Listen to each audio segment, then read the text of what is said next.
깨풀 뜯어먹는 소리 그런 네가 난 너무나 소리 우리가 남이가 너고만 이 비가 같이 좀 갈라묶고 살잔다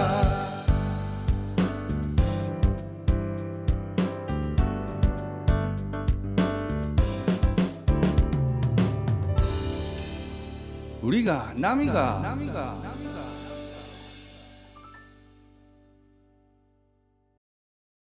네, 반갑습니다. 2017년이 벌써 한 달이 지났습니다. 작년 2016년은 무엇보다도 우리가 뭉쳐서 무언가 변화를 만들어냈다는 점에서 큰 의미가 있었던 한 해였던 것 같습니다. 아직도 갈 길이 멀기는 하지만요. 2017년도가 이제 한 달이 지나갔는데 창원에서도 또 누군가가 뭉쳐서 변화를 만들어낸 기쁜 소식이 있습니다. 2013년도에는 7명, 2015년도에는 54명, 그로부터 지금은 155명의 노동자들이 뭉쳐서 자신의 조직된 힘으로 자기 앞으로 날아온 해고 통보를 철회시켜내고 일터를 지켜낸 이야기가 있습니다. 아직 갈 길은 멀지만 작은 승리, 어떻게 보면 또 큰 승리, 기쁘게 뗀 이 걸음을 축하드리면서 정유년 새해 팟캐스트 우리가 남이가 세 번째 시즌을 나도 노동자다 14화를 시작하겠습니다. 반갑습니다. 네, 먼저 패널 소개를 하겠습니다. 반갑습니다, 문 부장님. 예, 안녕하세요. 저는 전국 금속노동조합 경남지부에서 조직부장을 맡고 있는 문상환이라고 합니다. 반갑습니다. 네, 그리고 오늘 직접 해고 통보를 철회시켰던 이야기의 주인공 초대 손님을 소개하겠습니다. 금속노조 경남지부 한국GM 비정규직지회 복귀부장 김영민입니다. 반갑습니다. 반갑습니다. 반갑습니다. 금속노조 경남지부 한국GM 창원 비정규직지회 유길용입니다. 예, 반갑습니다. 반갑습니다. 네, 그간 국내의 노동계에서는 어떤 일이 있었나요? 예, 뭐 노동계도 많은 일이 있습니다만 오늘은 세 군데 정도 사업장을 소개해 드릴까 합니다. 먼저 한국산연이라는 사업장이 있습니다. 마산에 보면 수출 자유지역이라고 해서 1970년대부터 일본, 미국 등의 기업들이 우리나라에 들어와서 세금 등의 혜택을 받으면서 일을 해온 공단이 있죠.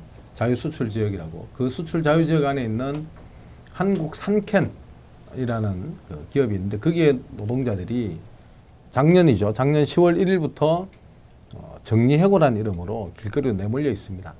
40년 정도를 우리나라에서 많은 혜택을 받음에도 불구하고 일거리가 없다는 이유로 생산직 노동자 전부를 모든 생산직 노동자를 길거리로 내몬 정리해고가 있었고 이에 대해서 이제 경남지방노동위원회에서 부당해고라고 판결을 내렸습니다. 판정을 내렸는데 아직 그분들이 공장으로 돌아가지 못한 채 지금도 역시 농성을 이어가고 있습니다. 그게 벌써 120일 정도를 넘어가고 있는 것 같습니다. 그리고 또 한 사업장은 S&T 중공업이라는 곳이 있습니다. 우리한테 익숙하게는 통일중공업이라고 알고 있는 분들이 많을 겁니다. 오래된 역사를 갖고 있는 사업장인데 그곳 역시도 노동조합 간부들과 조합원들이 지금 창원시 성산구 중앙동 쪽에 보면 그 S&T 저축은행이라고 있는데 그곳에서 농성을 이어가고 있습니다. 그들이 농성을 이어가는 이유는 작년에 해결해야 될 임금 및 단체 협약에 대한 갱신 교섭이 마무리되지 않아서 지금 농성을 이어가고 있습니다.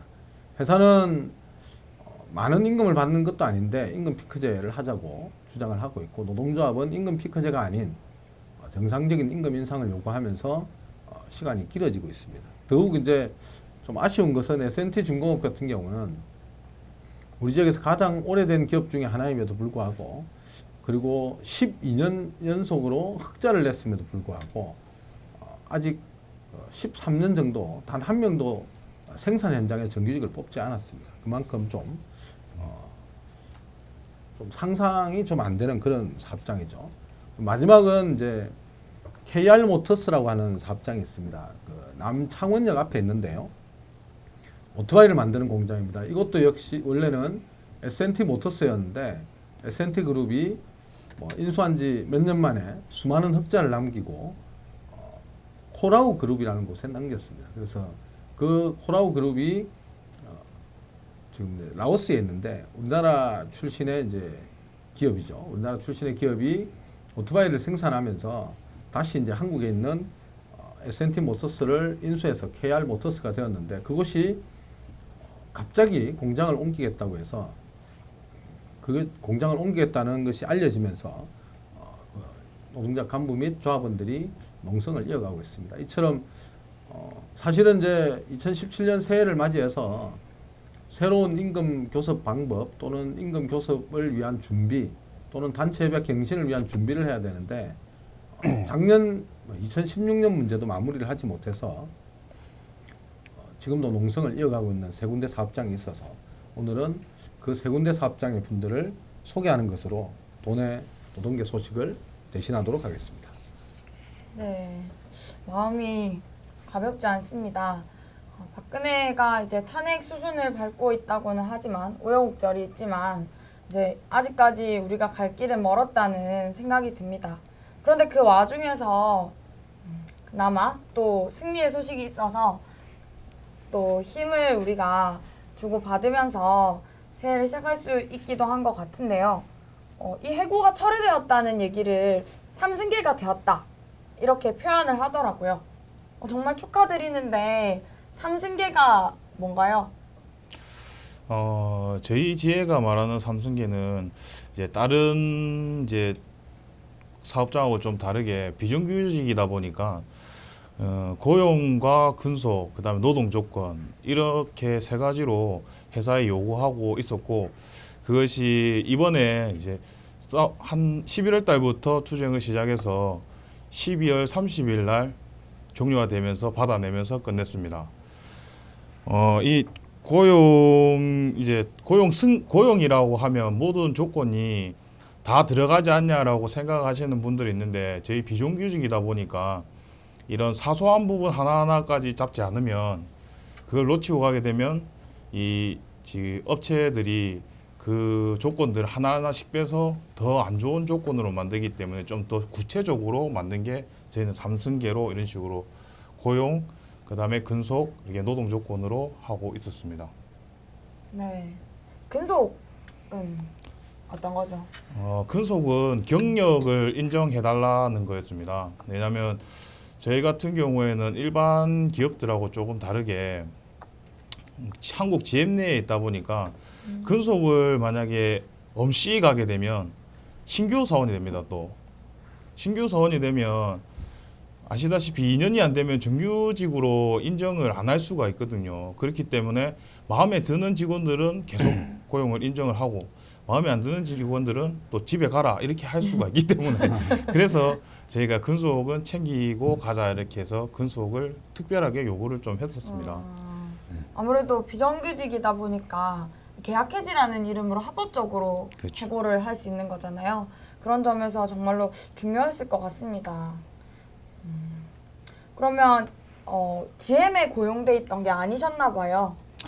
네, GM의 고용이 아니죠. 실질적으로 업체에 들어가서 일을 이제 업체를 면접을 보고 저도 처음에 들어갈 때는 한국 GM에 일하는 줄 알았었습니다. 근데 작업복도 한국 GM 옷이잖아요. 네, 뭐 옷하고 모든 조건은 다 비슷한데 업체를 끼고 있는 거죠. 실질적으로 법망을 피하고 여러 가지 한국 GM이 누릴 수 있는 혜택을 보고 있다고 봐야죠. 불법적으로 해서. 이런 고용 형태가 한국에 많았나요? 파견이라는 노동자들이 우리나라에 생각보다는 많습니다. 생각보다 많이 있고 적어도 뭐 한 200만 명, 300만 명 정도 될 거다고까지 표현하는데 원래 이제 파견이라는 이름으로 비정규 노동자들이 그렇게 많았냐면 그렇진 않았습니다. 파견이란 게 언제부터 생겼냐면 1998년 기억하실 겁니다. 다들 이제 IMF라고 기억하실 건데 98년 김대중 정부 당시에 IMF를 국제통화기금의 요구를 수용하면서 노동유연화라는 것이 적용되었습니다. 아름다운 이름처럼 보이지만 이게 아주 참 무서운 거였습니다. 옛날에 공장이나 직장을 생각하면 옛날에는 식당에서 일하시는 분, 경비하시는 분, 청소하시는 분들도 대부분 정규직 노동자였습니다. 정규직 노동자였고 그들 역시 노동조합의 조합원이기도 했죠.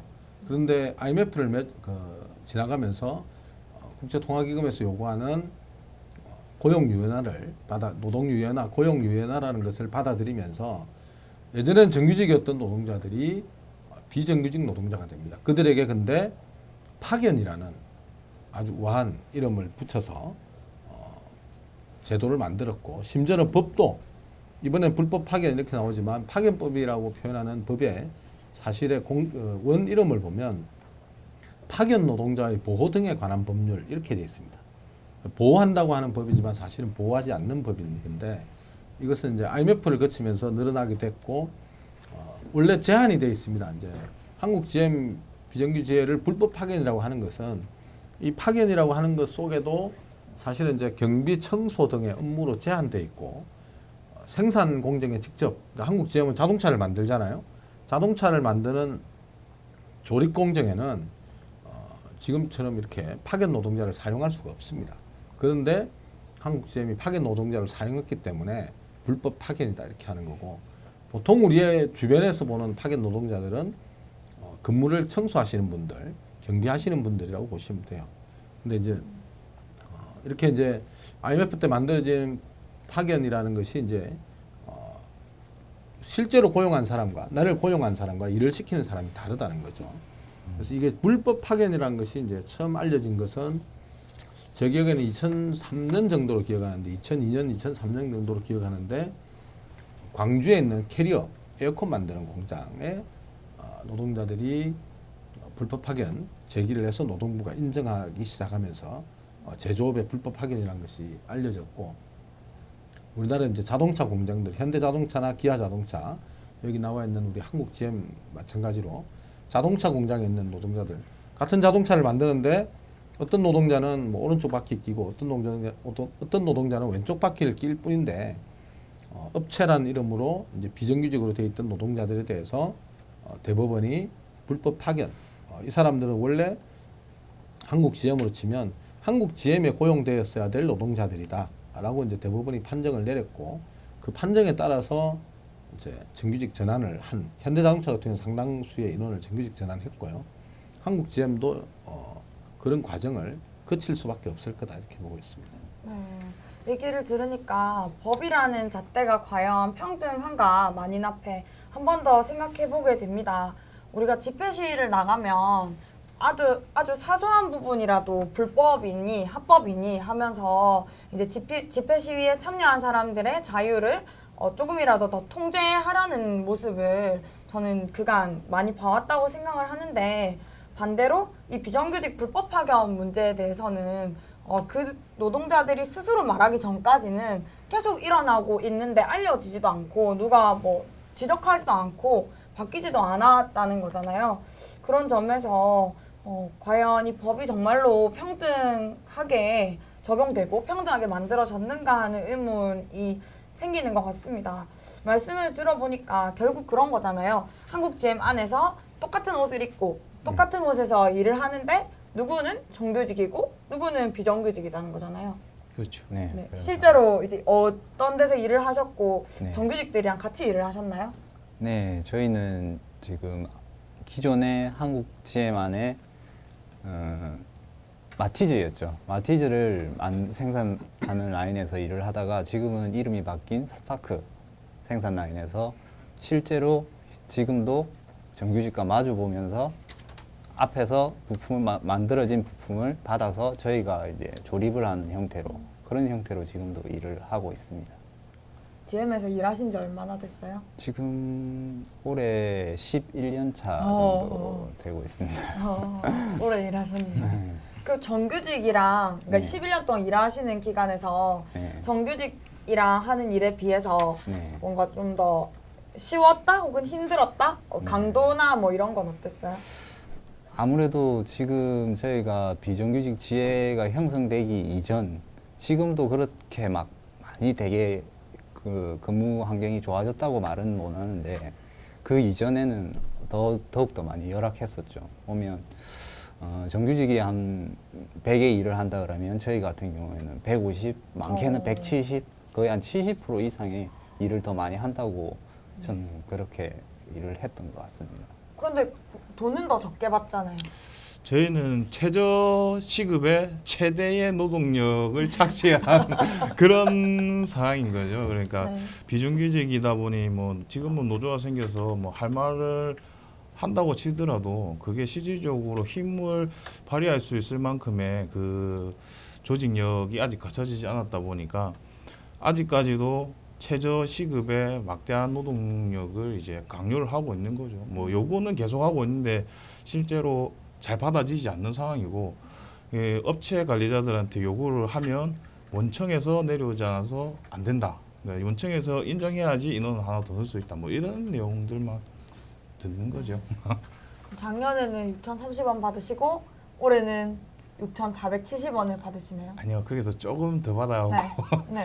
6,512원 받습니다. 아, 네. 많이 받으시는 것 같습니다.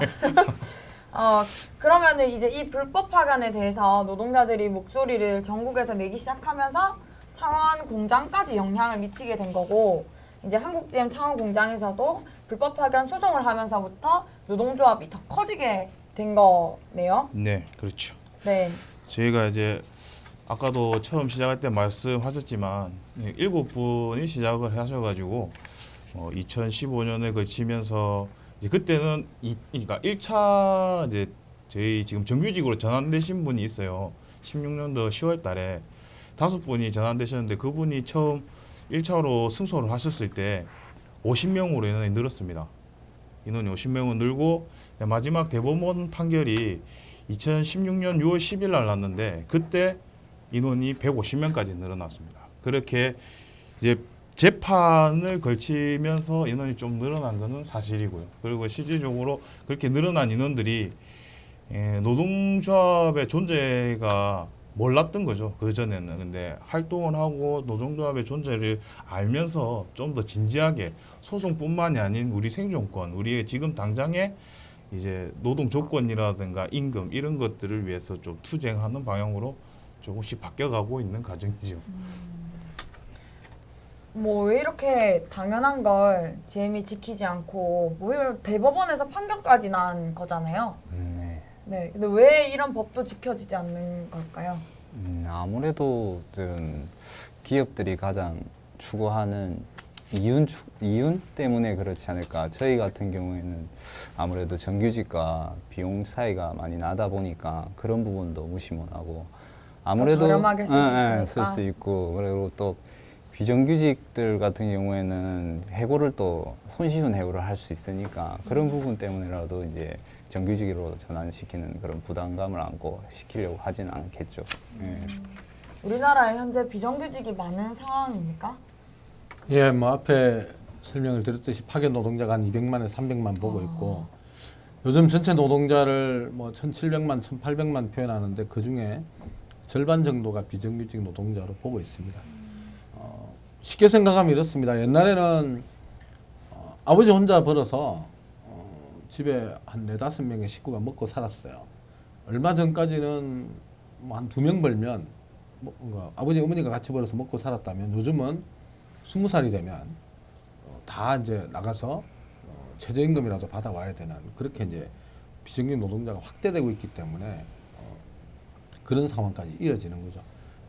한국 GM도 아까 이제 설명을 하셨는데 5명의 노동자가 이제 비정규직 노동자가 불법 파견 판정을 받아서 대법원에서 판정을 받아서 정규직으로 전환이 됐습니다. 우리가 상식적으로 보면 그 5명이 대법원 판정을 받았으면 나머지 분들도 당연히 이렇게 이어져야 되는데 지금 이제 GM이 하는 방식은 대법원에서 승소한 5명에 대해서는 정규직 전환을 하고 똑같은 조건에서 일을 하고 있음에도 불구하고 소송을 제기하지 않은 사람에 대해서는 여전히 이를 인정하지 않는 문제. 이게 이제 가장 큰 문제인 거죠. 현대자동차도 그런 과정을 거쳤고 그래서 사실은 현대자동차 같은 경우도 수많은 비정규직 노동자가 정규직으로 전환되었는데 불법 파견 판정에 따른 뭐 정규직 전환이라기보다는 뭐 원래 결론은 그런 거였지만 현대자동차가 비정규직 노동자를 새로 신규 채용하는 방식으로 이렇게 많이 전환이 됐죠. 그래서 이제 지금 이제 GM대우 비정규직 동기들이 투쟁하는 것이 물론 조합원들의 투쟁, 자신들의 투쟁이기도 하지만 다른 비정규직 노동자들과 관련된 투쟁, 조금은 희망을 같이 주는 투쟁으로 그렇게 가야 되는 상황인 거죠. 그리고 그 이유이기도 하고. 말하기 전까지는 이게 불법이라는 것도 알려지지 않았고 회사에서도 그것을 이제 더 저렴하게 인건비를 줄일 수 있는 방안이니까 묵인하고 오히려 그런 일을 더 많이 하고 노동부에서도 묵인해오고 그런 상황이 펼쳐지던 가운데 그것에 제동을 걸었던 게 당사자들이었던 것 같습니다. 그런데도 거기에 대한 대법원의 판결이 나왔음에도 불구하고 현실은 바뀌지 않고 있고 전국의 수많은 파견 노동자들, 비정규직 노동자들이 힘들어하는 상황이 계속 생겨나고 있는 것 같습니다. 그래서 결국 싸움을 선택할 수밖에 없었던 상황으로 갔던 것 같은데 이번에는 어떻게 공장이 이렇게 막 들썩거리게 되고 투쟁이 생겨나게 됐나요? 예, 저희가 뭐 소송을 뭐 제기하고 이런 것도 있겠지만 이번 같은 경우에는 이제 해고가 따르면서 이제 싸움이 전개되게 된 거였습니다. 원래라면 업체들이 10년씩 돼도 변경이 없이 꾸준하게 직원들을 고용하고 가는 방식이었는데 노조가 생겨서부터라고 정확하게 뭐 말씀을 드릴 수는 없는데 노조가 생긴 활동을 시작하면서 2015년도에 세계 업체를 변경하는 일이 있었고요. 그때는 그렇게 뭐 시끄럽게 하지 않고 그냥 자연스럽게 넘어갔던 것이 없지 않아 있었는데 요번 같은 경우에는 한국 GM에 이제 정규직이 라인이 세워도 비정규직이 일을 안 하고 비정규직이 라인이 세워도 정규직이 일을 안 하게 되는 상황이 되기 때문에 저희가 파업을 해갖고 라인이 섰습니다. 그러니까 뭐 어떤 운동인지 정확하게 알 수는 없지만 이게 저희가 이제 폐업을 하게 되고 신규 업체가 되면 파업권이 사라지게 됩니다. 새로운 신규 업체하고 다시 쟁의 조정 신청을 해갖고 다시 파업권을 받아야 되는데 그런 절차를 거치려고 그런 건지 아니면 실제로 조합원들을 자르려고 했던 건지 알 수는 없지만 그때 이제 4개 업체를 날리면서 실제로 조합원 105명에 대한 해고 상황까지 가면서 싸움이 이렇게 벌어지게 됐는데 예. 전체 369명이 해고 통보를 받았다고요? 네, 369명이 해고 통보를 받고 조합원 105명이었습니다. 그렇다 보니까 그게 쉽게 생각하면 그냥 해고 통보겠지라고 하는데 실제로 그 가족까지 포함하면 1,000명이 넘는 인원들이 그 슬픔을 같이 안고 갔다는 거죠. 실제로 그러니까 저희 조합원들의 이제 사례 같은 경우에는 결혼을 일주일 앞두고 해고 통보서를 받은 사람들이 있고 형제가 같이 해고 통보 받은 경우도 있고 애가 태어나는 전날 해고 통보를 받은 사람도 있고 여러 가지 봤을 때 가족들의 슬픔이라든가 이제 조합원들의 슬픔이 크다 보니까 이번 투쟁이 확대되고 커질 수밖에 없었던 것 같습니다. 김영민님 가족은 괜찮으셨나요? 예, 제 같은 경우에는 그 4개 업체 안에 들어가지가 않아서 예, 그냥 네. 열심히 투쟁했습니다. 이번에 해고 대상은 아니셨네요. 예, 작년에 제가 해고 대상이 되면서 그때 열심히 했습니다. 네, 올해도 당연히 열심히 했고요. 네, 알겠습니다. 강조하시네요. 이번에 해고 대상자셨어요? 네, 네, 해고 대상자이죠. 혹시 가정이 네, 저도 네. 두 딸아이의 아빠고 반전. 그러니까 네. 한 가정의 아빠죠, 딸. 네. 딸 둘의 와이프까지. 딸이 몇 살이에요? 7살, 5살 이렇게. 한참 뛰어다니고 많이 먹고 네, 할 때네요. 한창 재롱 부릴 때죠. 네. 이런 시기. 근데 아빠가 이제 한 달 동안 네. 투쟁하느라 집에도 잘 못 들어가고 있을 텐데 네. 가족들은 잘 이해해줬어요? 처음에는 왜 빨리 집에 안 오느냐, 오늘 왜 집에서 안 자고 밖에서 자느냐, 저희가 이제 철렁을 시작하면서 뭐 보고 싶다 막 이런 말 하면서 좀 그랬었는데 이제 와이프랑 좀 진솔하게 이제 우리가 왜 싸워야 되는지 왜 이렇게 우리가 해야 되는지 그 상황에 대해서 이제 진지하게 서로 이야기하고 설득하고 이러면서 이제 많이 주고 응원해 주는 단계까지 그렇게 우와, 갔었었죠. 정말 아주 긍정적인 경우네요. 보통 이제 이 과정에서 가족들이랑 이렇게 서로 소통이 안 되거나 하면 힘들어지기도 하잖아요. 네, 저 같은 경우도 만약에 집에서 이렇게 하는 걸 이해를 못 해주고 만약에 반대를 했다 그러면 저도 쉽게 이렇게 계속 싸움을 이어갈 수 있었을지 아니면 저희가 진짜 이기는 이 단계까지 다 같이 함께 갈 수 있었을지 네. 그런 생각도 좀 들기도 하죠. 그럼 조금 뜬금없지만 네. 기회를 드릴게요. 가족들에게 한마디. 아내와 아이들에게 나를 이해해줘서 고마워 이런 것도 괜찮고 이쪽 카메라 보시고 네, 네. 그냥 갑자기 생각을 안 하고 있었다가 갑자기 질문하시니까 하긴 해야 될 것 같은데 그냥 일단 응원해주고 지지해줘서 고맙고 항상 옆에서 예쁜 두 딸 잘 키워줘서 고마워. 사랑해. 사랑이 들어가야죠. 네, 이 방송 나중에 꼭 보라고 하셔야겠네요. 이거 찍은 거 가족들이 알아요? 아직 오늘 이야기하긴 했는데 이게 아마 이게 방송으로 나갈 거라고는 생각은 못 하고 있을 것 같아요. 꼭 다 같이 TV 앞에 앉으셔서 하나 방송을 보시기 바랍니다. 약간 얘기가 샜는데요. 이 투쟁 과정에 대해서도 좀 설명해 주세요. 그러면 언제 시작을 하게 돼서 어떤 것들을 했는지. 저희가 임금 협상을 그러니까 저희가 이게 임금이 올라가는 시기가 10월 달에 올라가게 됩니다. 10월 1일자부터 임금이 그러니까 오른 임금이 적용됩니다. 내년에 오를 임금이 이제 10월 달부터 적용이 되는데 그때 임금 협상을 같이 교섭을 하면서 업체 폐업이 있을 경우 얘기를 해달라.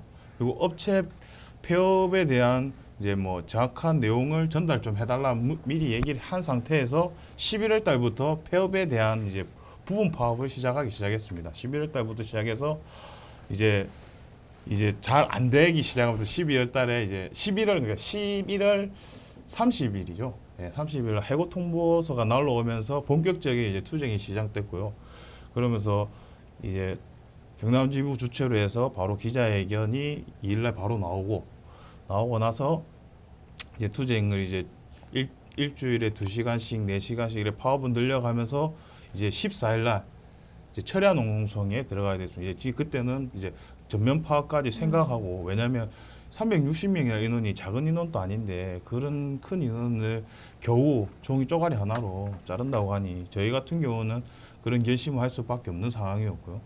그러면서 첫 주는 이제 6T, 8T 이런 식으로 이제 하면서 T가 타임이죠? 예, 시간이죠. 예, 시간이죠. 그렇게 하면서 이번 투쟁을 이제 전면 파업까지 이렇게 가면서 투쟁을 시작하면서 마무리 짓는 데까지 100시간이 넘는 시간을 파업을 진행하면서 조합원들 실질적으로 부담이 많았을 겁니다. 임금 저희 같은 경우에는 회사가 좋아하는 거 있지 않습니까? 무노동무 임금.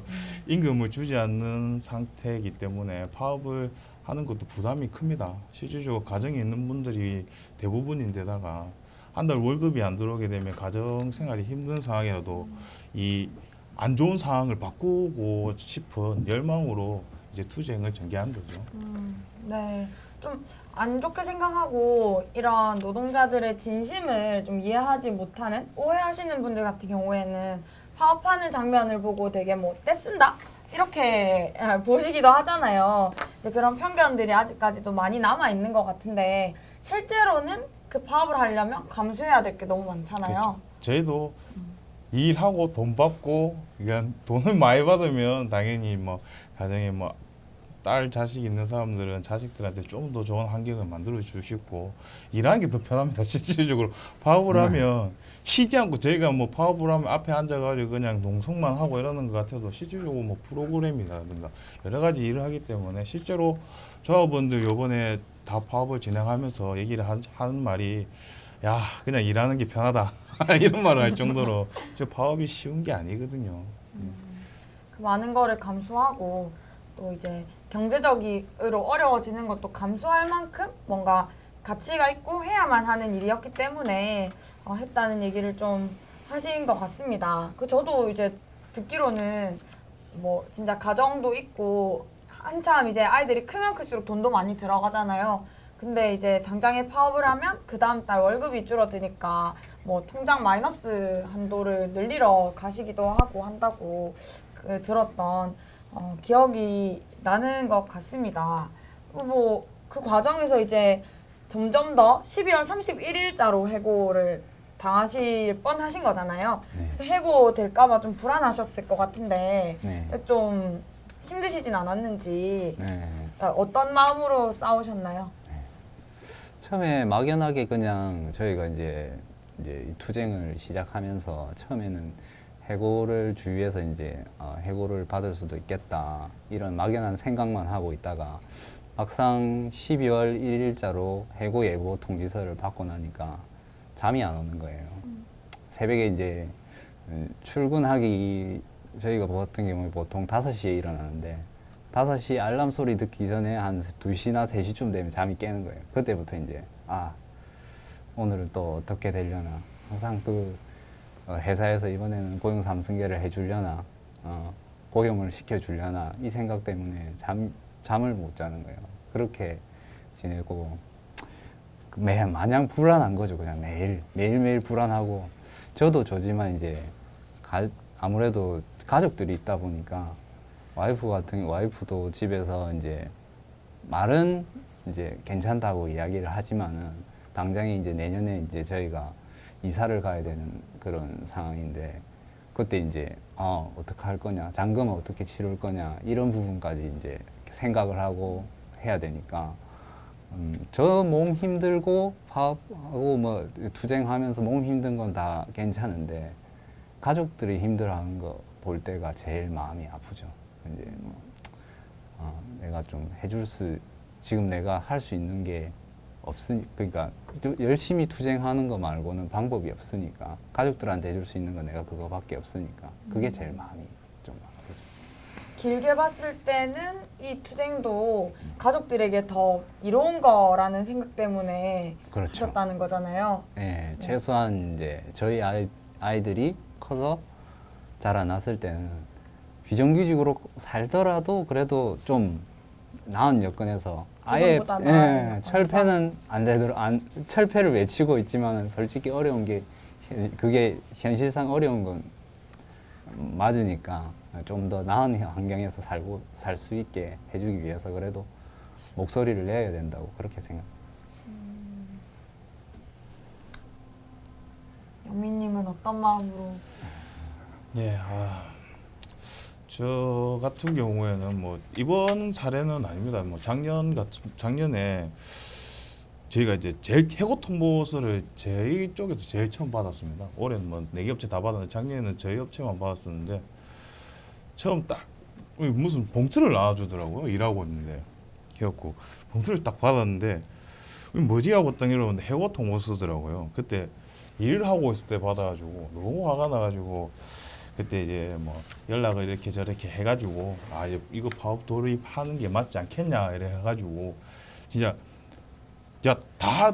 이 그런 상황이 됐을 때 진짜 그냥 막 쉽게 말해가지고 그냥 다 진짜 지금 상황을 부숴버리고 싶다라는 생각 들 정도로 이제 너무 이제 이게 그러니까 흥분 상태라고 해야 되나 그런 식으로 되니까 힘들었던 건 사실이죠. 왜 그렇게 흥분하셨어요? 아니 일하고 있는 사람한테 당장 해고 통보서 다음 달에 나가야 된다. 안 당해 보신 분은 잘 모를 수 있는데 이게 생각보다 좀 분노라 그럴까요? 처음에는 좀 분노라는 게 좀 있습니다. 이렇게 열심히 일해가지고 우리가 최저임금 받으면서 최고의 노동을 이제 원하는 대로 해주는 조건을 맞춰주면서 일을 했는데 어느 순간 당신이 필요 없으니까 나가라 한 달 뒤에. 아무런 보장 없이 나가는 이러는 상황이기 때문에 실질적으로 엄청난 분노를 느꼈던 거죠. 그러면서 이제 어느 정도 지나니까 이제 이 투쟁을 해서 이제 따내야 되겠다. 우리는 살아야 된다. 여기가 우리가 일하는 곳이고 실질적으로 이 공장은 우리가 있어서 돌아가는 거지 뭐 사장이라든가 사업주들이 돌리는 공장이 아니다라는 생각으로 싸우고 요번에도 우리 이 조합원들 이 생존권을 내가 겪어봤었기 때문에 꼭 사수해가지고 이 공장에 단 한 명도 나가면 안 된다라는 마음으로 다 같이 이제 150명이 뭉쳐서 싸웠던 거죠. 그리고 이번에 105명이 해고 대상자였는데 나머지 뭐 50여 명도 함께 싸운 거잖아요. 예. 네, 모두의 고용을 지키기 위해서 그런 점도 되게 의미가 있는 것 같습니다. 이 과정에서 모두의 이제 고용을 그리고 근속과 노동 조건을 확고하게 얻어내게 되셨는데, 근데 이 가운데서 또 5명이 한 달 동안 공장 밖에서 기다려야 된다고 그런 얘기를 들었는데 그거는 어떻게 된 거죠? 예, 저희가 한국GM의 마티즈 지금 스파크 공장이죠. 그게 라인, 그러니까 파업을 아까도 말씀드렸다시피 비정규직이 일을 안 하면 한국GM 공장 차원이 돌아가지가 않습니다. 그렇다 보니까 저희가 생존권 사수하기 위해서 전면 파업을 하는 순간 라인이 멈추게 되겠죠. 그래가지고 뭐 이거는 저희가 직접 들은 건 아닌데 들리는 소문에는 뭐 400억이 뭐 손해니 뭐 4,000대가 뭐 손해를 봤니 뭐 이런저런 얘기를 하더라고요. 뭐 그래가지고 그거에 대한 어느 정도 책임이 따르지 않겠냐라고 하면서 이제 고용은 승계를 다 해주겠다. 다만 뭐 이제 2월 1일자로만 들어온 사람이 있어야 되지 않겠냐 뭐 이런 식으로 하는데 그 조건이 뭐 그런 고용 조건도 있지만 실질적으로 5분이 그 형사 사건에 고소가 돼 있는 상황이었거든요. 그러니까 한 달 뒤에 들어오면 고소권을 취하해 주겠다라는 이런 조건이 달렸었던 거죠. 그 고소는 왜 걸린 거죠? 뭔가 범죄를 저질렀나요? 아니요. 범죄를 저질렀다기보다 저희가 이제 하청 업체에다가 뭐 임금 올려달라, 인원을 달라 하면 원청에 가서 얘기해라. 원청에다가 얘기해야지만 받을 수 있다. 우리가 해줄 수 있는 건 전혀 없다라고 말을 하다 보니까 저희가 원청 이제 사무실에 찾아가서 당신들이 실제 사용자 아니냐, 대법원 판결도 받았지 않냐, 라면서 요구를 이제 이런 조건들 교섭에 나와라 이렇게 조건을 전달하는 과정에서 이제 업무 방해. 우리는 너희의 실제 사용자가 아니고 업체가 너희 사용자다. 왜 우리 업무를 방해하냐 이렇게 해가지고 고소가 된 거죠. 그 참 애매하죠. 왜 법원은 이제 원청이 실사용자라 그러는데 저희가 가서 따질 곳이 전혀 없다. 하청업체는 권한 없다. 원청은 우리에게는 책임이 없다. 그렇다 보니까 이래 좀 형사 고소까지 가는 좀 안 좋은 상황. 실제로 올라가서 저도 그쪽에 같이 가고 같이 고소가 되긴 했는데 저는 잘린 업체가 아니라 보니까 이제 그 2월 1일까지 그런 건 아니었는데 실제로 저희가 뭐 불법 행위를 하거나 그러진 않았습니다. 그냥 다만 올라가가지고 공문 주고 받아라 요구했던 게 그게 불법이 됐던 거죠. 우리나라 법이 좀 그렇더라고요. 그래 이제 뭐 비정규직 노동자와 직접적인 고용 관계가 아니라고 주장하는 한국GM 노사가 사실은 이 비정규직 노동자들의 삼승계와 관련된 합의를 한 거죠. 그렇죠. 네. 이게 이제 그게 사실은 한국GM에서 이 노동자들을 고용해야 될 대상자가 맞다는 거고요. 창공장은 2004년부터 이 문제가 있었습니다. 불법 파견 문제가 있었고 그 당시에 노동부에서 한국GM 창공장 안에 일하는 843명 장기직 다였어요. 모두가 불법 파견이라고 판정을 내렸고 그로부터 사실은 싸움이 시작된 거죠. 그로부터 싸움이 시작됐고 그때도 한 개 업체를 폐업시킨다고 했어요.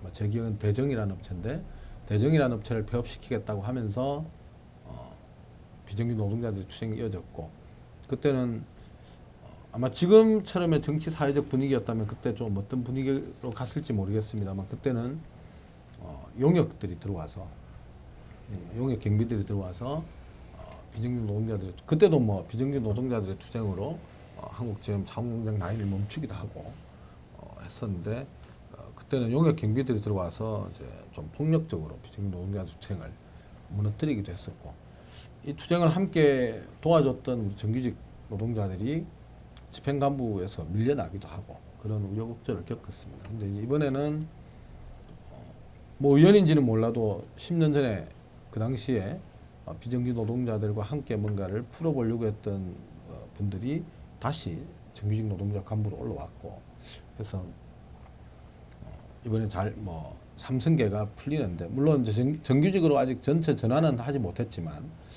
노동자 활동이 일정하게 보장되고 3승계가 가능하도록 한 데는 정규직 노동자들의 노력 또한 상당히 있었다 이렇게 봅니다. 그게 그런 부분들이 서로 그래도 맞아져서 다행히 뭐 다행이라고 하기는 좀 그렇지만 다행으로 되려면 당연히 이제 GM이 고용을 하고 해야 되는 거지만 아직 그까지는 가지 못했지만 그래도 함께 풀어가려는 노력이 좀 있었던 것 같습니다.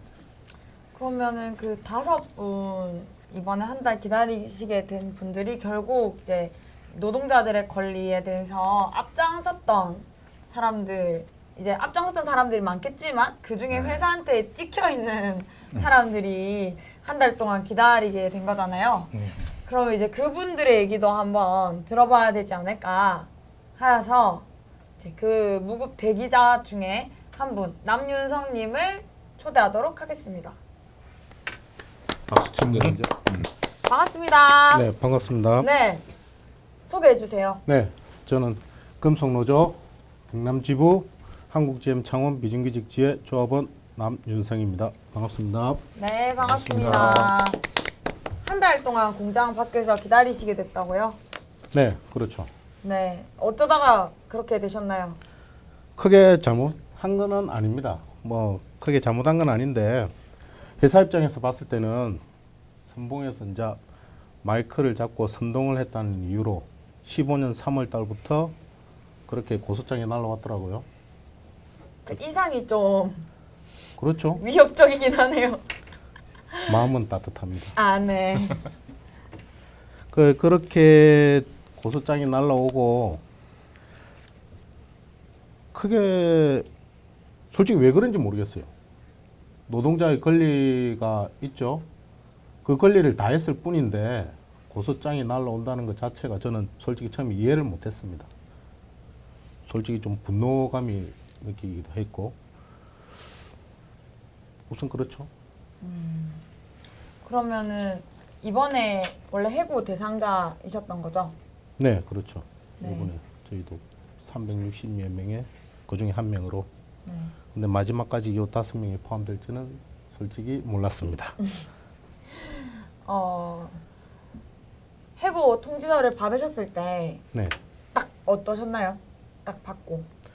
황당하죠. 그동안 12년을 조금 넘게 그렇게 일해 왔었는데 저는 당연히 해고는 없을 줄 알았습니다. 아무리 하청업체지만은 그렇게까지 해고가 날라올 거라는 생각을 못했죠.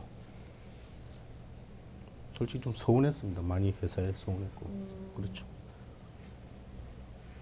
그래서 이제 투쟁을 결심하시게 된 건가요? 그렇죠. 우선 투쟁은 그 전부터 진행돼 왔죠. 15년 저희가 1차 소송단 인원이 1심 판결을 나는 걸 보고 그때 이제 조합에 문을 두드리게 됐죠. 몇 년도였나요? 15년, 14년 말쯤 처음에 두드리게 돼서 15년 1월 달에 소송을 접수를 했죠. 예. 네. 아까 전에 녹화에 같이 참여하셨던 기룡님은 더 뒤에 들어오신 거잖아요. 16년도에 7월달. 16년 7월. 이때는 이제 세 번째 소송. 네, 하시는 대법원 판결 승소하고. 네. 그리고 그 전에 또 노동조합을 가입하셨던 거고. 네. 작년에는 해고 대상자가 아니셨어요? 네, 작년에는 아니었습니다. 올해는 올해는. 걸렸군요. 예. 투쟁하는 한 달 동안 어떤 마음으로 싸우셨나요? 마지막 11월 30일 날 해고 통지서를 받고 12월 날 넘어오면서 분노죠. 일단은 분노죠. 분노가 먼저 치밀어 오르죠. 분노가 치밀어 오르면서 우선 걱정되는 게 공장 안 일과 공장 밖 가정 일, 가정사 쪽 문제도 무시를 못하죠. 많이 고민을 많이 했습니다. 여기서 그만둬야 되나 말아야 되나 솔직히 고민도 엄청나게 많이 했죠. 하면서 가족을 설득을 시키게 됐죠. 가족을 설득을 시키고 계속 설득을 시켰습니다. 계속 설득을 시키고 이 상황을 피해갈 수는 없다. 피해갈 수는 없으니 끝까지 볼 때까지만이라도 끝까지 한번 해보자라는 심정으로 집사람한테 그렇게 이야기를 했습니다. 그렇게 설득을 시키고 해왔죠.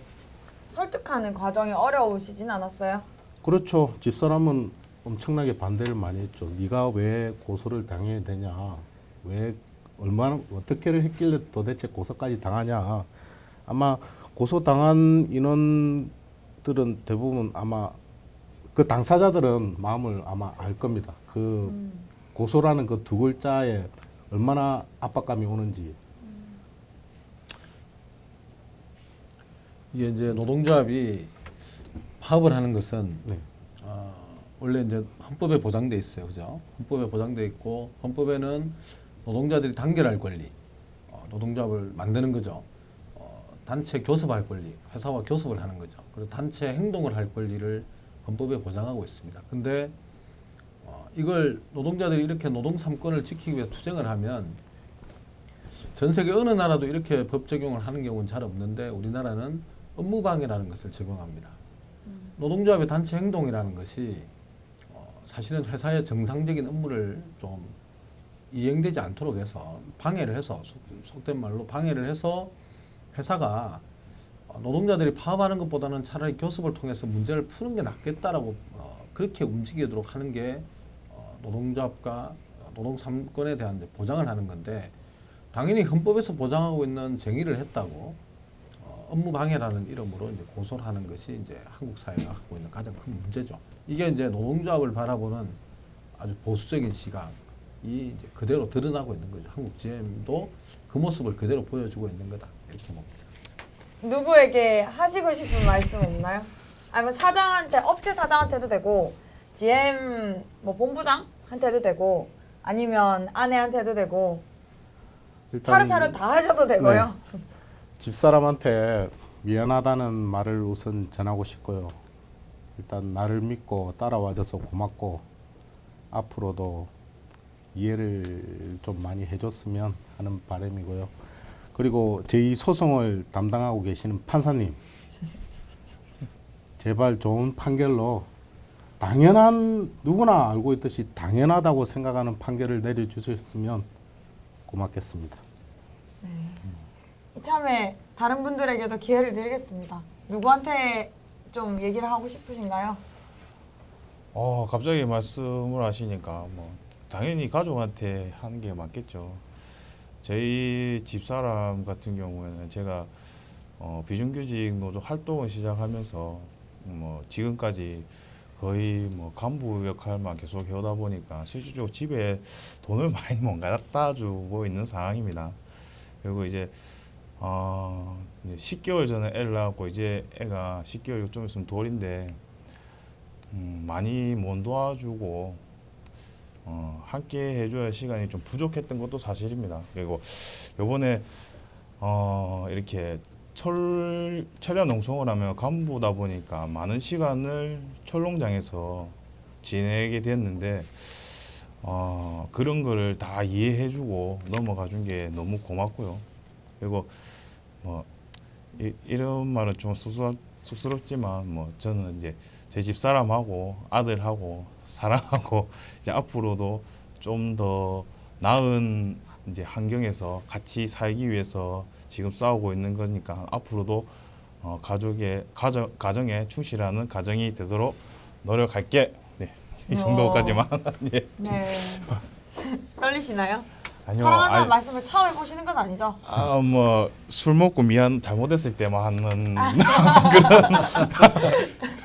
진심이신 거죠? 방금 하신 말씀은? 예, 진심이 방금 울 뻔했습니다. 진짜. 아 정말요? 예. 눈을 크게 떠보시죠. 네, 눈이 잘 안 보이는데. 네, 눈이 전혀 보이지 않습니다. 예. 가까이서 봤는데 눈물이 약간 맺혀 있었던 것 같습니다. 하나 방송 꼭 같이 예, 챙겨 알겠습니다. 보십시오. 문 부장님도 한번 기회를 드릴까요? 아니요, 저는 뭐 의상이 뭐 상담하고 이런 일이라서 제가 뭐 특별히 가져가게 할 얘기는 없는 것 같습니다. 네. 이번에 투쟁 과정에서 가족들이 또 지지해주는 경우도 있었던 것 같던데, 네. 네, 뭐 어떤 게 있었나요?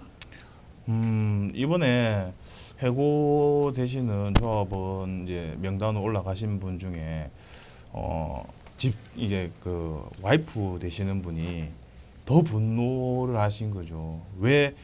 그러니까 주말도 없이 특근 한 번 빼갖고 놀러도 가지 못하고 그렇게 열심히 일한 자기 남편이 하루아침에 해고 통보서 받아 하루아침에 나가게 생겼는데 그 같이 사는 사람은 같이 분노를 하게 되지 않습니까? 그렇다 보니까 왜 해고를 돼야 되는지, 한국 GM하고 업체들이 왜 이런 걸 하는지에 대한 분노를 표출하시고 그 편지를 쓰셨어요. 보니까 참 마음이 그때는 참 안 좋았었는데 그거를 가지고 저희가 한 토시도 안 틀리게 해서 유인물을 만들어서 촛불 시위할 때 시민들한테 선전도전을 하기도 했었습니다. 근데 내용을 제가 다 기억을 할 수가 없으니까 그냥 이런 식으로밖에 말씀을 드릴 수는 없는데 참 좀 슬픈 내용이었습니다. 예. 네. 약간 초등학생 일기처럼 마지막에 항상 오늘도 재밌었다. 아니 그런 거 네. 네, 제가 좀 서투르다 보니까 네. 읽고 하여튼 네. 아주 슬펐다는 네. 것은 알겠습니다. 선전전을 하셨다고요. 이번에 지회에서 이 공장 안의 이야기를 바깥으로 많이 또 퍼뜨리려고 노력을 했던 것 같은데 어떤 노력을 하셨고 그런 노력은 왜 하신 건가요? 네. 우선 촛불 문화제 같은 거 참석을 하고 창원에 또 학생들 모임이죠. 안녕들 하십니까? 라는 그 모임들하고 같이 버스 정류장에서 같이 촛불 집회도 같이 하고 이런 걸 진행한 이유가 이제 공장 안에서만 머물 수는 없다. 밖으로 좀 알리자. 대외적으로 좀 알리보자 하는 차원에서 시작을 한 건데 효과는 상당한 것 같습니다. 예, 우물안 개구리라고 그러죠. 우리만 이 상황을 알고 있다고 해서 이게 해결될 일은 아니다라고 생각을 했고 각종 단체나 전국에 우리 연대 오시는 분들에게도 더 알리고 우리 시민들한테도 좀 알리고 중심가 쪽에서도 이제 촛불 집회를 좀 가지고 저 창원에서 창원시청 앞에서 하는 그 촛불 문화제도 참석을 하고 여러 가지로 우리의 상황을 알려야 되겠다는 차원에서 그렇게 참여를 공장 밖에서 일을 시작하게 된 거죠. 그렇게 알려내는 과정도 쉽지는 않았을 것 같아요. 보면은 돈이 있고 하면은 뭐 이렇게 예를 들면은 GM에 있는 그런 그룹의 회장님이나 뭐 이런 높은 사람들은 돈이 있고 자본이 있으니까 뭐 광고를 낸다든지 훨씬 더 뭔가 더 이런 여론을 만들기도 좀 유리한 조건에 있는 것 같아요. 근데 이제 우리 같이 가진 게 별로 없는 사람들은 결국 이런 진심을 전하고 얘기를 하는 것도 발로 뛰어서 할 수밖에 없는 상황인 것 같은데 그렇기 때문에 그런 발로 뛰었을 때 그 진심을 얘기했을 때 그 진심을 또 이해하게 되는 사람들도 생겼던 것 같고 그런 사람들이 많이 생길수록 사실 투쟁이 승리하기가 훨씬 더 좋은 조건이 되는 것 같습니다. 그 이번에 GM 투쟁에 있어 비정규직 투쟁에 있어서는 그런 여론들을 지역에서 잘 만들어낸 것도 큰 특징이었던 것 같은데 큰 특징이었던 것 같네요. 네. 이게 저희도 뭐 박근혜 이제 퇴진 때문에 저희 얘기가 완전히 묻힐 줄 알았었습니다. 실제로 여론 작업을 쉽겠냐라는 불안감도 많았었고, 근데 시민들이 알 권리, 그러니까 저희도 이제 언론의 권리가 있다 보니까 이제 알려야 되겠다. 그렇게 이제 시작을 했는데 천만 비정규직 시대를 살고 있는 저희다 보니까 저희 옆에 일어나고 있는 여러 가지 구조 조정이라든가 여러 가지 뭐 희망퇴직 이런 것들이 있다 보니까 시민들의 호응이 많았던 건 솔직히 사실입니다.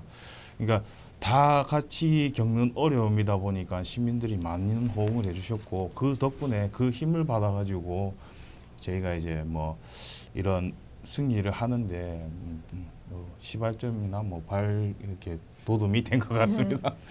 네. 확실히 그랬던 것 같아요.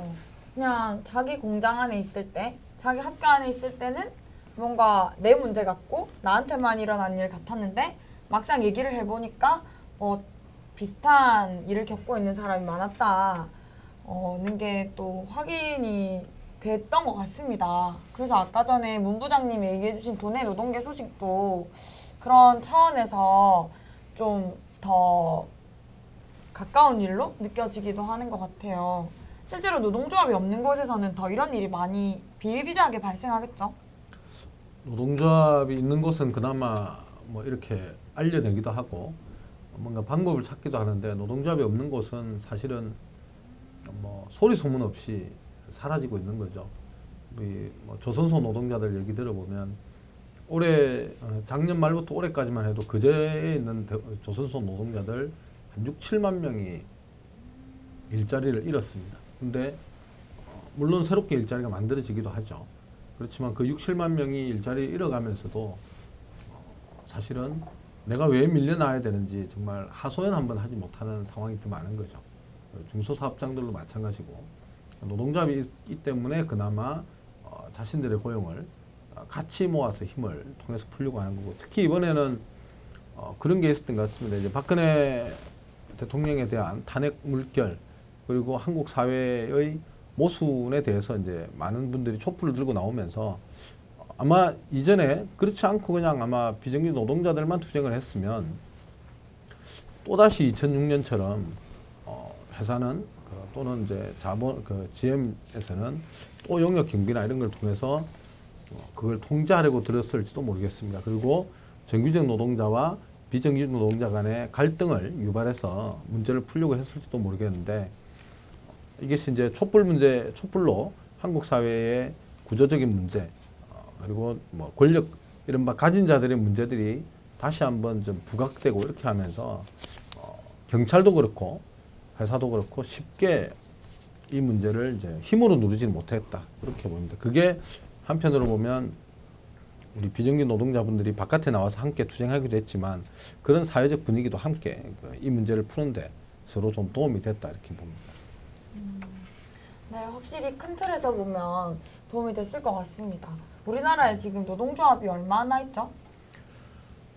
지금 이제 한국노총, 뭐 민주노총 이렇게가 이제 대표되는데 그 두 군데를 합쳐서 한 150만 명쯤 되려나요?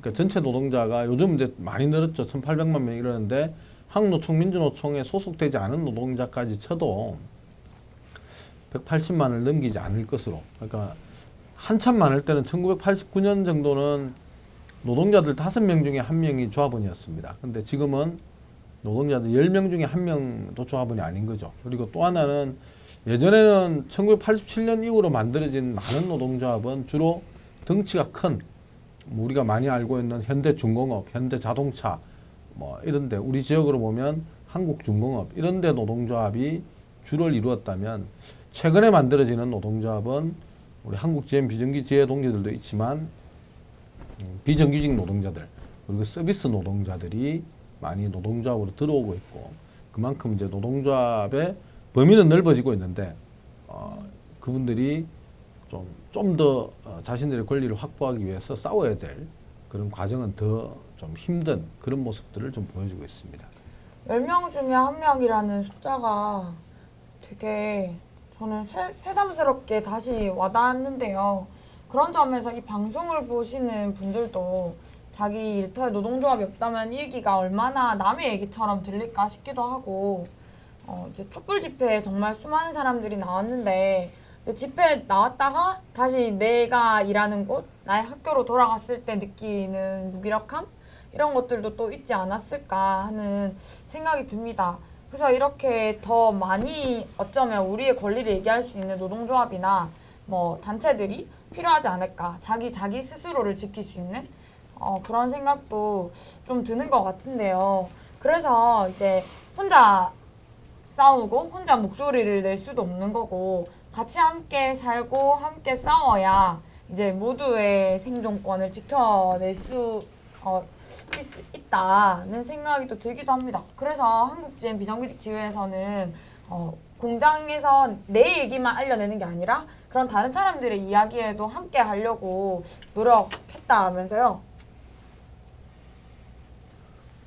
그렇죠. 네. 네. 뭐를 했죠? 여러 저희들뿐만이 아니고 이제 요러 같은 비슷한 처지에 같이 있는 사람들 전국에 투쟁 사업장이 엄청나게 많습니다. 그쪽으로 같이 하기 위해서 많이 다녔죠. 연대를 평소에 많이 다녔죠. 연대를. 연대라는 게 어떤 거죠?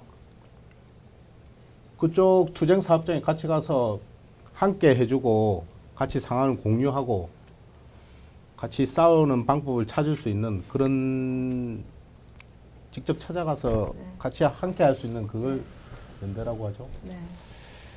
그리고 이게 비정규직이 지금 노동조합을 하면서 어려운 점은 실질적으로 고용이 유지가 보장이 되지 않기 때문에 실질적으로 노동조합 활동을 하는데 두려운 점이 많습니다. 그렇다 보니까 예전처럼 정규직이 많은 때 당시에 비해서 실제로 노동조합의 문을 두드리기가 쉽지가 않은 게 사실이에요. 저희 지금 2년 동안 투쟁을 이렇게 했지만 저희 150명이 싸워가지고 바꿔가는 거 보면서도 실제로 이 업체 폐업이라는 거 이런 것들을 보기 때문에 실제로 노동조합에 들어오는 것에 대한 두려움을 느끼는 사람들이 많은 게 사실입니다. 지금.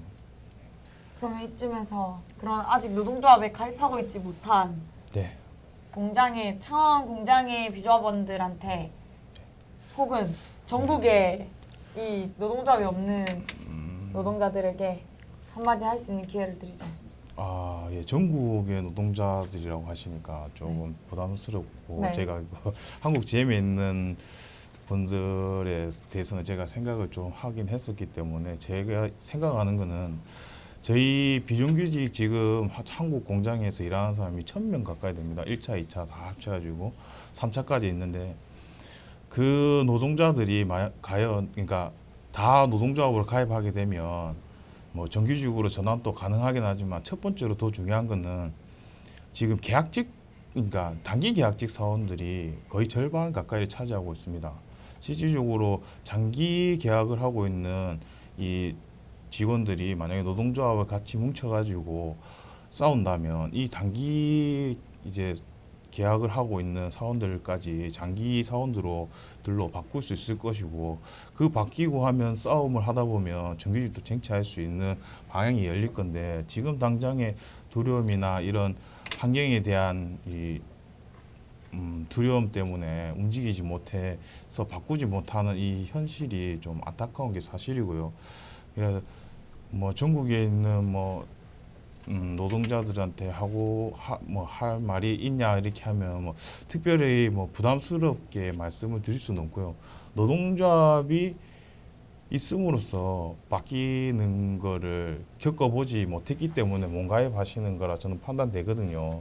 근데 노동조합을 만난 거는 행운이라는 말을 저때 들었는데 그 아사히 글라스 이제 지회장님이 그런 말씀 하셨긴 하셨는데 거기도 비정규직 노동조합. 예, 그쪽에도 비정규직 노동조합인데 이 노동자가 노동자로서 자신의 말을 할 수 있고 행동할 수 있다는 게 그게 진짜 살아있는 노동자이기 때문에 이런 권리라는 거를 노동조합으로 뭉쳐 힘을 합쳐서 나가는 거 그리고 혼자일 때 불법이고 안 되고 소외될 수는 있지만 전체가 맞다고 한다면 그거는 과연 불법이라도 합법이 가능하지 않겠냐. 박근혜 퇴진을 외치는 우리 국민들 230만 명까지 모였을 때 보시면 알다시피 아무리 자신들이 권력을 가지고 있다 하더라도 실질적으로 만드는 것은 국민이고 국민이 주권을 가지고 있고 그 권력을 행사할 수 있는 것을 저희 국민들이 보여줬듯이 노동조합도 함께 뭉친다면 너희가 가지고 있는 열악한 환경, 뭐 당장에 뭐 해고될 수 있는 불이익이 있을지 모르지만 그것도 극복할 수 있을 거라고 저는 판단이 됩니다. 그렇기 때문에 뭐 두려움이 있을지 모르겠지만 한번 뭐 고심하시고 예, 활동하시면서 그거를 극복해 나갔으면 좋겠습니다. 네. 혹시 저는 뭐 네. 제가 안 보이는 뭔가를 써놔가지고 그거를 읽으시는 줄 알았어요. 아, 네. 숨도 한 번 안 쉬시고 줄줄줄줄 확실히 그간 고민이 되게 많으셨던 것 같습니다. 한마디 하실래요? 저 같은 경우는 비조합원들한테 크게 할 말은 없습니다. 솔직히 조합 활동이라는 게 당사자의 선택권이거든요. 맞죠? 선택권. 뭐 평형감사도 제약이 있으면 그만둔다는 그 말도 있듯이 조합 활동도 자기가 하기 싫으면 안 하는 거죠.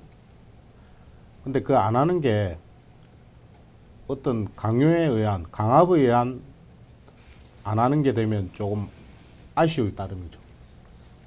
자기가 누릴 수 있는 권리를 찾을 수 있는 방향이 있는데 그거를 못 한다는 게 누구에 의해서 강요에 의해서 못 한다는 게 조금 아쉬울 뿐입니다. 실제로 그런 경우들이 많죠. 그렇죠. 단기 계약직들한테는 다음에 계약을 못 해준다 이런 식으로 뭐 강압을 하고 장기 계약직들한테는 조금만 참아봐라. 참으면 다음에 정규직 될지도 모른다. 이런 또 응감생신으로 또 유혹을 하기도 하고 뭐 그런 여러 가지 경우가 많죠. 회사의 강압. 그런 얘기를 들으니까 과연 공정한 평가나 공정한 성과급이라는 게 가능한가 하는 생각도 듭니다. 승진을 혹은 뭐 단기 계약직에서 장기로 전환되는 게 그런 실제로 백이 있거나 네. 끈이 있는 사람들이 많이 되나요? 그렇죠. 눈에 보이진 않지만 되고 나서는 소문이 많이 돌죠.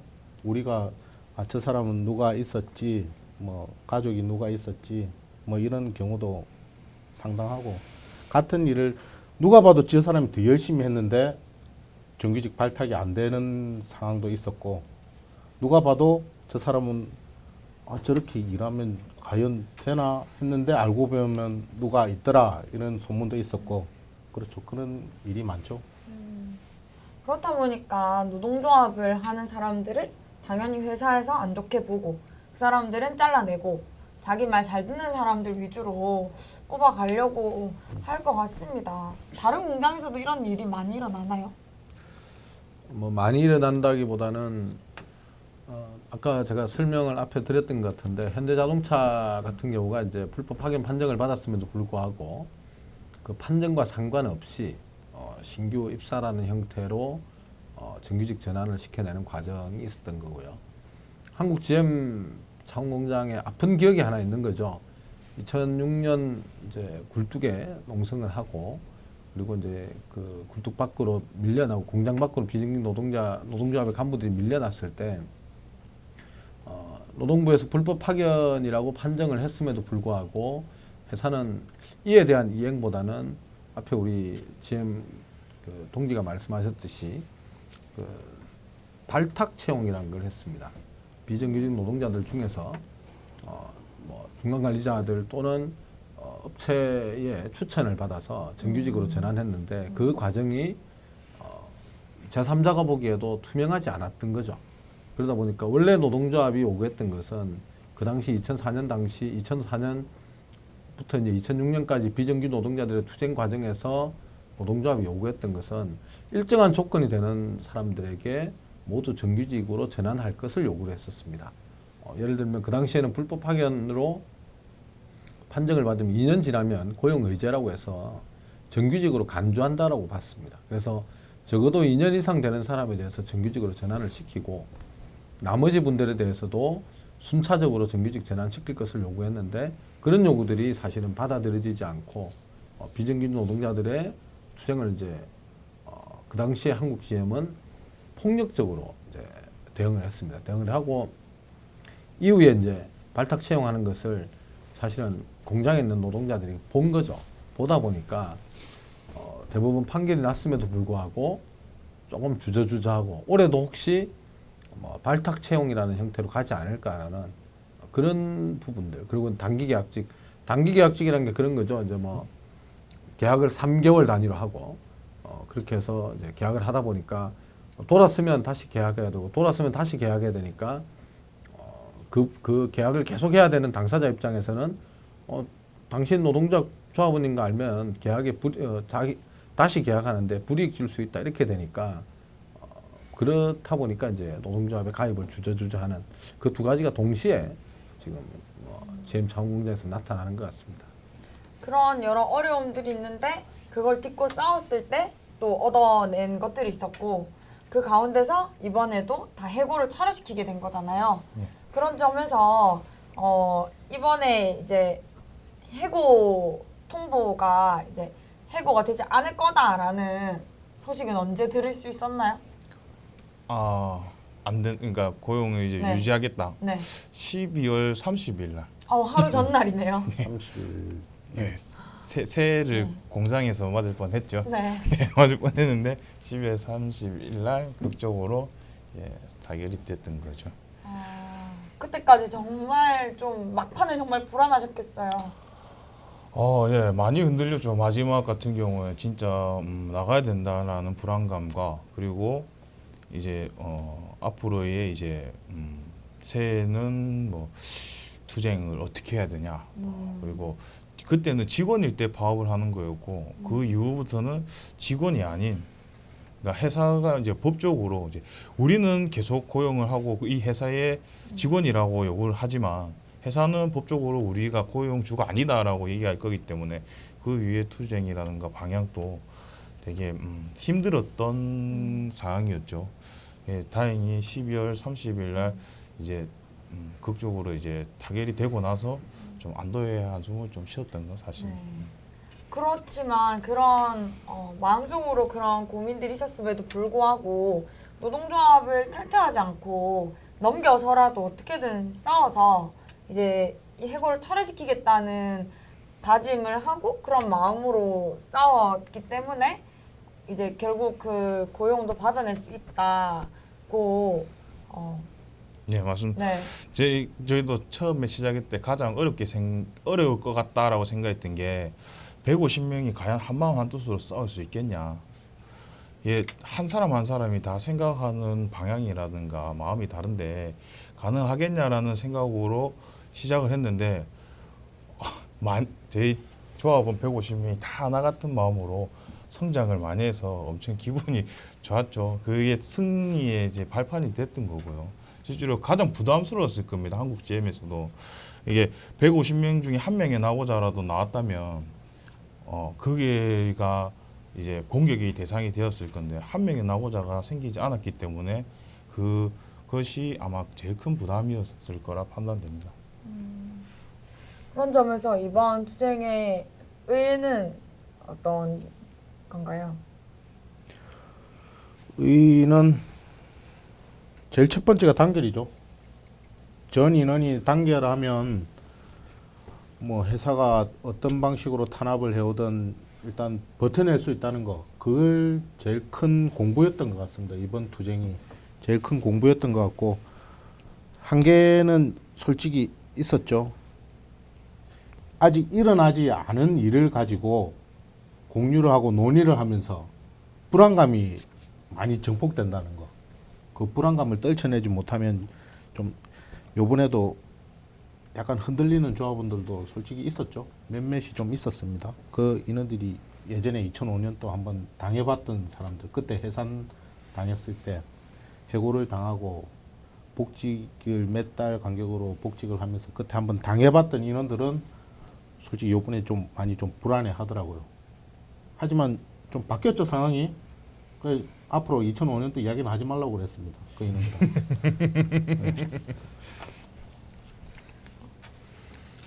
그 합의를 하고 나서 이제 회사와 합의를 하고 나서 문제는 안 생겼나요?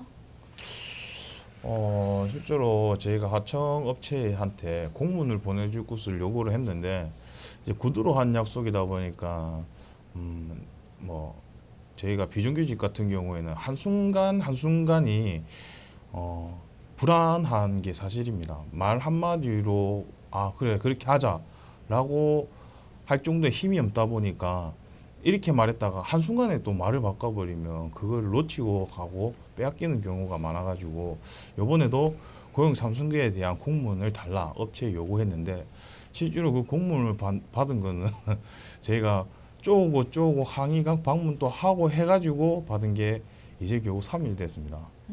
그 정도로 실제로 그런 얘기를 구두로 해도 문서로 남기고 싶지 않아 한다는 의도는 또 다른 의도가 있기 때문에 그런 형태를 띠고 있는 것 같아서 저희 같은 경우에는 사소한 남들이 봤을 때 되게 사소한 문제인 것 같아도 그렇게 이제 그거에 맞게끔 투쟁을 할 수밖에 없는 열악한 환경 속에 있을 수밖에 없는 게 현실입니다. 해고가 철회됐다고 그게 끝이 아니고 계속 싸움이 이어질 수밖에 없고 지금도 그렇게 싸우고 있다 그런 상황이다라는 말씀을 해주신 것 같아요. 이제 2월 1일자로 무급 대기자 5명도 현장으로 복귀한다고 들었던 것 같은데 그러면 그 한 달 동안 이 대기자들은 어떻게 지내고 계신가요? 지금 열심히 상근자 역할을 하면서 활동을 하고 있습니다. 일단 조합원들이 그 5명에 대한 임금을 십시반 모아가지고 보전을 해주기로 했고요. 그렇게 그 돈을 받으면서 가만히 있을 수는 없죠. 이제 그동안 연대를 받았던 전국의 각각 사업장에 투쟁 사업장에 연대를 다니기 시작했습니다. 연대를 다니고 어디 갔다 오셨어요? 한번 여기 쫙 소개를 해주시죠. 네, 구미 아사히 비정규직 지회, 그다음에 군산 한국 GM 군산 비정규직 지회, 그다음에 공투단이라고 있어요. 또 공동투쟁단이라고 서울에 아마 또 있는데 각종 사업장들이 모여서 같은 처지에 같은 비슷한 해고된 인원들이거든요. 그쪽에는 공동으로 투쟁을 해보자 해서 또 만든 공투단이라는 또 모임이 있습니다. 어디 속해 있는지 기억나시는 거라도 얘기해 주시면 그분들이 혹시 이 방송을 보시게 되면 네. 되게 기쁘실 것 같아서. 저 같은 경우는 갑자기 물으시니까 생각이 네. 잘 안 나는데 그냥 하이디스 생각나는 지회, 구미 아사히 비정규직 지회, 그다음에 삼척의 동양시멘트 지회, 지부 동양시멘트는 금속은 아닌데 같이 하고 지- 있죠. 예, 지역 지부인가. 그다음에 군산 비정규직 지회, 그다음에 울산 현대자동차 비정규직 지회. KC 또 있죠. 그렇죠. 제가 수련을 한번 다녀왔었는데요. 네. 1박 2일로 네. 기억이 다 안 나요. 네. 서운해하시겠네요. 네. 그럼 기억나시는 곳 있어요? 왜 이러십니까? 네, 알겠습니다. 네, 진행해 주시죠. 예, 그렇게 전국을 돌아다니면서 다니고 서울에 또 막 생각나요. 서울의 세종 호텔 네. 거기도 하고 콜텍 지회, 하여튼 엄청나게 많습니다. 진짜 투쟁하는 사업장이 전국에 많고요. 그쪽을 연대를 다녀오면서 느낀 게 참 많죠. 우리만 이렇게 싸우는 게 아니구나 하는 생각이 들었고요. 그 인원들이 다 같이 한번 뭉쳐볼 수 있으면 좋겠다라는 생각을 했는데 솔직히 재정적으로 많이 딸리다 보니까 그거는 좀 많이 힘들겠더라고요. 지금도 공투단이라는 그 인원들이 너무 많이 힘들어 하더라고요. 서울에서 돌아가면서 모여서 하긴 하는데 일단 식비 문제, 돈이 제일 크더라고요. 들어보니까.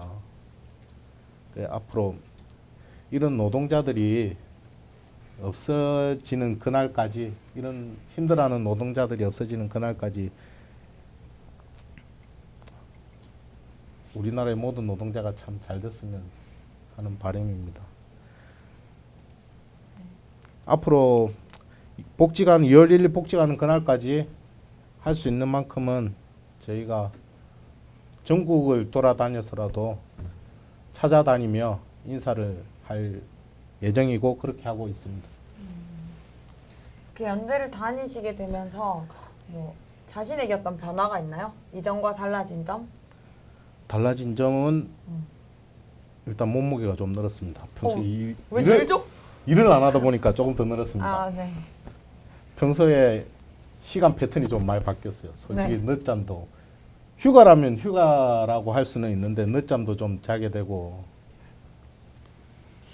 이런 말 하면 안 되는가요? 예, 그 조합원들 임금 보존 때문에 열심히 하시는데 네, 이게 열심히 오해를 하시는 지금 그동안 충분히 못 열심히 잤던 잠을 한번 푹 잡았다는 그 생각으로 네.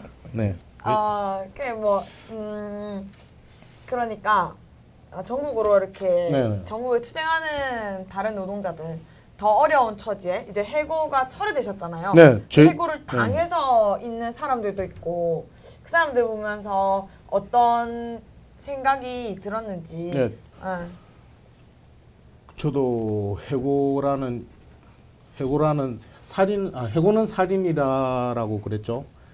진짜 목숨이 간당간당하는 상황에서 살아나게 됐어요. 살아나게 됐는데 전국에는 그 죽어서 죽진 않았지만 그 해고라는 살인을 칼을 맞아서 돌아다니고 있는 사람들이 엄청나게 많더라고요. 그걸 보게 되면서 이 나라가 과연 이런 노동자들을 버리고 가야 되는 나라가 맞는가 하는 그런 큰 생각을 한번 해봤고요. 지금 대통령 때문에 시국이 말이 아니지 않습니까? 앞으로 이렇게 해결할 수 있는 대통령이 나와줬으면 좋겠고요. 그리고 솔직히 좀 상급 단체들한테도 솔직히 조금 더 우리한테 도움을 줄 수 있는 그런 해고자들에 대한 처우를 조금 더 해줄 수 있는 그런 방안이 좀 나왔으면 하는 솔직히 엄청나게 처지가 말이 아니더라고요. 처지가 말이 아닌데 참 말이 보고도 말이 안 나올 정도로 그 천막에 비닐 한 장 있는 그 천막에서 버티고 있는 사람들을 보면서 처음엔 말이 안 나올 정도로 그랬는데 참 우리는 창원에서 좀 따뜻하게 투쟁을 했구나 하는 그런 생각과 비참한 현실을 그 현실을 받아들이고 있는 사람들도 많다는 게 저는 너무나 안타까웠습니다. 네. 다음번에는 이런 문제를 해결해 줄 수 있는 대통령이 나왔으면 좋겠다는 네네. 얘기도 좀 저는 기억이 나는데요. 다음번에 어떤 대통령이 나왔으면 좋겠나요? 예,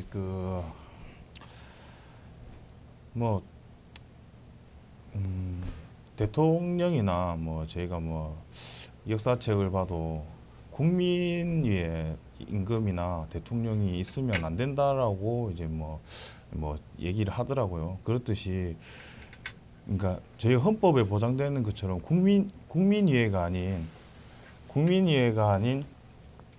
이제 자기가 국민 위에 있는 것이 아닌 국민 밑에서 국민을 위한 정치를 하는 그런 대통령이 나왔으면 하는 바람인데 과연 가능할지는 잘 모르겠습니다. 그리고 좀 더 부탁을 드리면 저희 노동계를 너무 소외시키시는데 좀 더 이제 노동자들의 권리라든가 이런 것들을 이제 관찰해 주실 분이 대통령이 됐으면 하는 바람인 게 제 바람입니다. 네. 저요? 네, 하시네요. 아니요, 저는 안 해도 네, 알겠습니다. 그렇습니다. 이제 다시 2월 1일이 되면 네. 공장에 들어가실 거고, 네. 네, 또 다행히 올해는 해고 대상자가 아니셨지만 간부로 열심히 활동을 하고 계셔서 또 언제 어떻게 되실지 모르는 운명에 계시는데 또 어쨌든 크게는 모두 다 공장으로 돌아가고 이번 달 또 일해서 가족들이랑 생활할 수 있고 또 막 더 힘든 상황으로 내몰리는 게 아니라 그래도 앞으로 좀 더 가능성을 볼 수 있고 가능성을 만들어갈 수 있는 상황이 된 것 같아서 그런 점이 기쁘기도 하고 이제 가뭄의 단비처럼 다른 힘든 일을 겪고 있는 노동자들에게도 좋은 소식이 됐지 않을까. 이제 그것은 아까 말씀하신 것처럼 더 많이 그 소식을 전파하고 다른 사람들 얘기를 또 들으러 다니시고 이러는 과정에서 더 서로에게 훈훈한 온기로 전해질 수 있을 것 같은데 그렇지만 이번이 끝은 아니잖아요. 현장에 돌아가서도 계속 많은 싸움들이 또 계속해도 있어 왔고, 그러면 2017년이랄까요? 아니면 그 이후 앞으로의 과제는 어떤 게 있을까요? 앞으로는 저희는 뭐 상시 투쟁 사업장이다 보니 앞으로도 저희가 고용 문제 6개월마다 업체가 계약을 하다 보니까 제일 중요한 부분이 계약 문제입니다. 그리고 해고자들 문제가 되기 때문에 그것이 제일 걱정이고, 그리고 좀 더 나은 환경 속에서 일을 하고 그다음에 노동자로서의 대우를 받기를 원하는 그런 투쟁을 앞으로도 계속 전개할 계획입니다. 그리고 아까 말씀하셨던 것 같은데 더 열악한 처지에 있는 노동자들도 있잖아요. 네, 네, 뭐 단기 계약직이라든지 네. 그분들과는 어떻게 함께 할 계획이 있나요? 단기 계약직들하고는 항상 함께 하고 싶고, 그리고 단기 계약직들이 나가는 것도 마음이 아픕니다. 솔직히 말해가지고 특히 명절 이럴 때 나가면 마음이 안 좋거든요. 실제 요번에도 명절 이전에 나간다고 회사에서 이제 통보를 한 계약 사원들이 있었는데 저희가 그에 대해서 회사한테 이제 항의를 했습니다. 적어도 설 떡값은 받고 나가야 되지 않겠냐. 왜 그런 항의를 했냐면 옆에서 같이 일하는데 저희가 이제 설이 되면 GM에서 주는지 뭐 업체에서 주는지 정확하게 알 수는 없지만 15만 원 정도 상품권이 나옵니다. 그 롯데 해도 되는지 모르겠지만 아무튼 종류를 두 군데를 선택을 하는데 다 물어보는데 그 친구한테만 물어보지 않더라고요. 그래갖고 제가 제가 그래서 이제 그러니까 얘기를 해서 아니 너무한 거 아니냐. 다 같이 일하고 다 같이 받는 건데 왜 이 친구만 안 물어보냐. 이게 가능한 거냐. 적어도 설날 이전에 뭐 나갈 수는 있다. 나갈 수는 있는데 적어도 집에 갈 수 있는 기약비는 줘야 되지 않겠냐. 이렇게 해서 실질적으로 업체들이 계약을 좀 더 유지를 해서 떡값하고 뭐 상품 다음 날 보니까 상품권 뭐 받을래 물어보더라고요. 뭐 그런 열악한 처우 속에 있는 단기 이제 사원들도 같이 가고 싶지만 실질적으로 뭐 이렇게 해고되거나 이렇게 계약 만료 때문에 그렇게 하지는 못하지만 그 직원들의 말 못하고 힘이 없어서 말 못하고 열악한 환경 속에 지내는 직원들 조금이라도 챙길 수 있는 방향을 잡고 같이 투쟁할 수 있도록 열심히 이제 할 계획입니다. 다짐 한마디 해주세요. 다짐 좋죠. 앞으로의 과제는 크게 조합원 수를 늘리는 게 목적이라면 목적이고 앞으로의 과제라면 큰 과제일 수도 있습니다. 한계가 있어요. 조합원 가입을 하는데 지금도 장기 계약직, 단기 계약직은 가입을 못하고 있는 상황입니다. 가입을 하면 언제 잘릴지 모르니까 그 인원들을 위해서 좀 단기 계약직들 처우를 좀 더 받아낼 수 있는, 더 좋은 조건으로 받아낼 수 있는 그런 걸 좀 앞으로 공부를 해야 되겠고요. 비정규직 싸우면 끝이 없는 것 같습니다. 정규직 때도 구조조정 걱정을 해야 되고 앞으로 조건이 더 좋아질 수 있는 그날까지 끝까지 함께 갔으면 좋겠습니다. 자연스럽게 이제 마무리가 좀 되는 것 같습니다. 어느새 시간도 1시간 반 정도가 흘렀습니다. 방송을 보시는 분들에게는 또 어떤 의미가 있었을지 모르겠어요. 노동조합이 있으신 분들도 있을 거고 없으신 분들도 있을 거고 곧 이제 최저시급을 받으면서 일을 하게 되실 분들도 있을 거고 일을 아직 해보지 않으신 분들도 있을 것 같은데 누구에게나 먼 이야기는 아니었던 것 같습니다. 그래서 우리가 함께 듣고 이야기 나누고 공감하는 시간이 중요한 것 같아요. 오늘도 이렇게 귀한 자리를 마련할 수 있어서 너무 좋았고 마지막으로 오늘 어땠는지 방송하면서 그리고 마지막으로 못한 말이 있다면 이 시간에 하고 같이 마무리를 하면 좋을 것 같아요. 아니, 먼저 하시고. 예, 뭐 다른 거는 아니고요. 뭐 같이 일하는 노동자들끼리 노동자 계급이 없어지는 사회가 됐으면 좋겠고요. 지금 저희도 뭐 열악하긴 하지만 단기 계약직들이 빠르게 다 그 장기 계약직 사원으로 이제 전환될 수가 있었으면 참 좋겠습니다. 뭐 저희도 뭐 정규직이 됐으면 하는 마음으로 이렇게 투쟁을 하는 거지만 실질적으로 저희보다는 지금 단기 이제 사원으로 일하는 분들이 더 심리적으로나 더 불안하고 어려움이 있는 것이기 때문에 그게 빠른 시일 안에 개선이 되었으면 하는 게 바람이고요. 네, 저희가 이제 뭐 말 못하고 이렇게 힘없고 뭐 이렇게 투쟁을 했지만 이제는 좀 더 당당하게 그리고 이런 저희보다 더 안 좋은 이제 열악한 환경에 있는 분들도 챙겨가면서 그리고 우리가 이제 노동자들이 승리할 수 있는 그런 투쟁을 할 수 있도록 최대한 노력하면서 투쟁하겠습니다. 네, 저 같은 경우는 마지막으로 하고 싶은 말은 말로만 선진국 그러죠. 진짜 선진국에서는 어릴 때부터 노동조합이 뭔지 학교에서 가르친다고 합니다. 그것도 우리나라도 말로만 선진국 할 게 아니라 교육 차원에서라도 이렇게 학교에서 가르칠 수 있는 노동조합이 뭔가 가르칠 수 있는 그런 환경이 됐으면 좋겠고요. 아직도 노동조합이 없이 생활하시는 많은 노동자들 분 그리고 노동조합이 있지만은 함께 하지 못하는 비조합원들 그 사람들도 무엇이 중요한지 아마 알 겁니다. 다 같이 노동조합에 가입해서 다 같이 살아갈 수 있는 그런 회사 환경을 만들어 나가고 노동자가 주체가 될 수 있는 그런 노동자의 삶이 왔으면 좋겠습니다. 오늘 우리 한국 GM 비정규직의 조합원 동기들이 오셨는데 제가 아까부터 불법 파견이라는 표현을 썼습니다.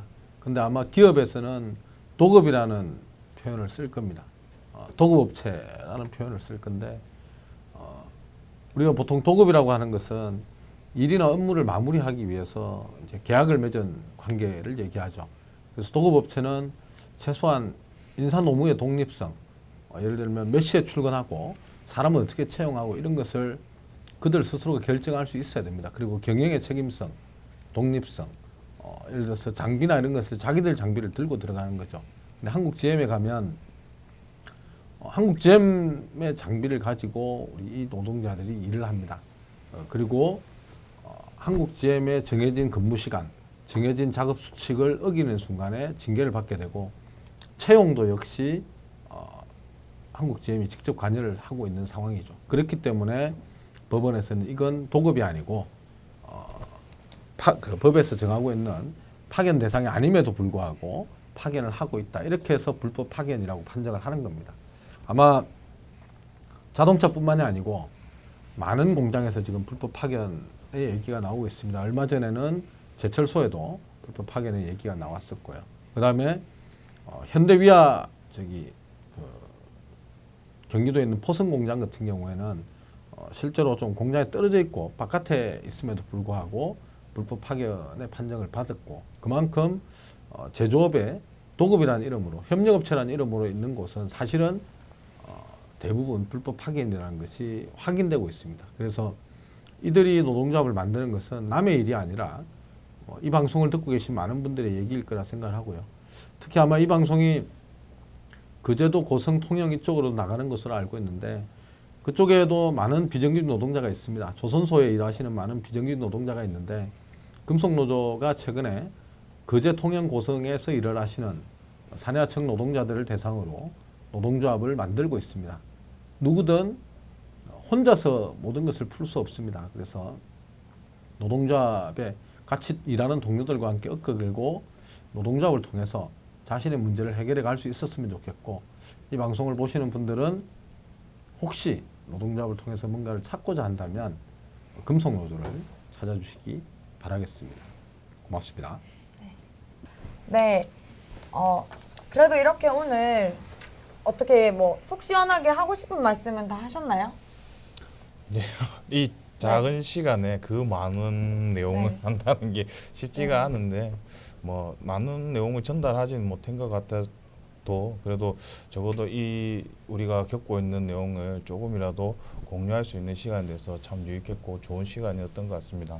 네, 이런 얘기를 할 수 있는 기회가 있었다는 게 저는 또 아주 감사하게 느껴집니다.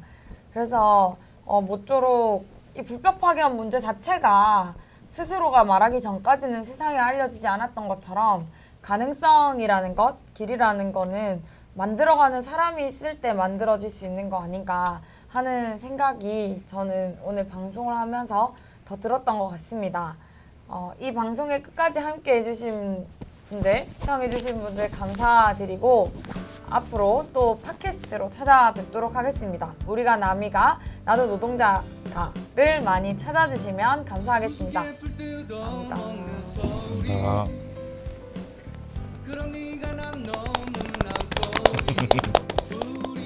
네, 이 방송을 보고 계신 대한민국의 진정한 노동자, 정의가 무엇인지 꼭 한번 생각해 보시고 당당하게 노동자로 살아갈 수 있는 길이 무엇인지 다시 한번 고민해 보시고 노동조합의 문을 두드릴 수 있는 그런 노동자가 되셨으면 합니다. 이상입니다.